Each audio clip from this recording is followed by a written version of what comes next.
Les pages de la Bible révèlent un portrait détaillé du caractère de Dieu. Peut-être que la caractéristique la plus remarquable du caractère de Dieu est qu'il est un Père aimant pour tous les croyants. Éphésiens 1:2, Galates 1:1, Colossiens 1:12.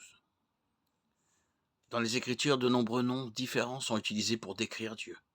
Bien que tous les noms de Dieu soient importants à bien des égards, le nom Abba, Père, est l'un des noms les plus significatifs de Dieu pour comprendre comment il se comporte avec les gens. Le mot Abba est un mot araméen qui signifie Père.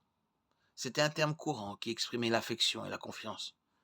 Abba signifie la relation étroite et intime d'un père avec son enfant, ainsi que la confiance enfantine qu'un jeune enfant place en son papa. Abba est toujours suivi du mot père. Dans les Écritures, cette expression se retrouve dans 3 passages, dans Marc 14:36. Jésus s'adresse à son père en l'appelant Abba, Père, dans sa prière à Gethsémané. Dans Romains 8:15, Abba, Père est mentionné en relation avec l'œuvre d'adoption de l'Esprit qui fait de nous les enfants de Dieu et les héritiers avec Christ. Dans Galates 4:6, toujours dans le contexte de l'adoption, l'Esprit dans nos cœurs crie Abba, Père. Ensemble, ces termes, mais la Bible révèle une vérité bien différente.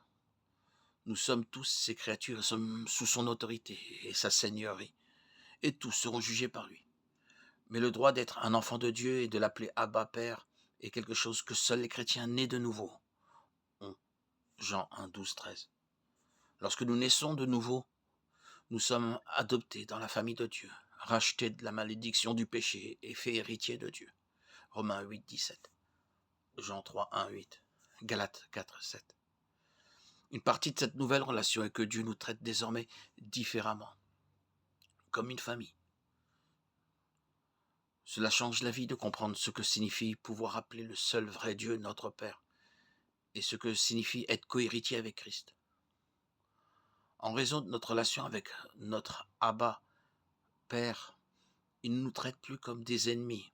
Au contraire, nous pouvons nous approcher de lui avec assurance et dans la plénitude de la foi. Hébreux 10, 19, 10, 22. Le Saint-Esprit rend témoignage à notre esprit que nous sommes enfants de Dieu. Or, si nous sommes enfants, nous sommes aussi héritiers, héritiers de Dieu et co-héritiers de Christ. Romains 8, 16, 17. Devenir enfant de Dieu est l'honneur le plus grand et le plus humiliant qui soit. Grâce à cela, nous avons une nouvelle relation avec Dieu, une nouvelle position devant lui. Au lieu de fuir Dieu et d'essayer de cacher notre péché comme Adam et Ève l'ont fait, nous courons vers lui, en l'appelant Abba, Père, et en trouvant le pardon en Christ. Être un enfant adopté de Dieu est la source de notre espérance, la sécurité de notre avenir et la motivation pour mener une vie digne de l'appel que vous avez reçu, Éphésiens 4:1. Être enfant du roi des rois et seigneur des seigneurs nous appelle à un niveau plus élevé, à un mode de vie différent et, dans le futur, à un héritage qui ne peut ni périr, ni se gâter, ni se flétrir. 1 Pierre 1:4. Abba et Père soulignent doublement la paternité de Dieu. Dans 2 langues différentes, nous sommes assurés que Dieu prend soin de ses enfants.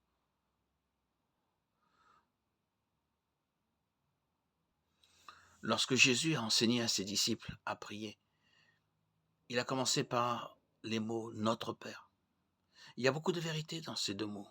À eux seuls, le Dieu saint et juste, qui a créé et soutient toutes choses, qui est tout-puissant, omniscient et toujours présent, non seulement nous permet, mais nous encourage à l'appeler Père.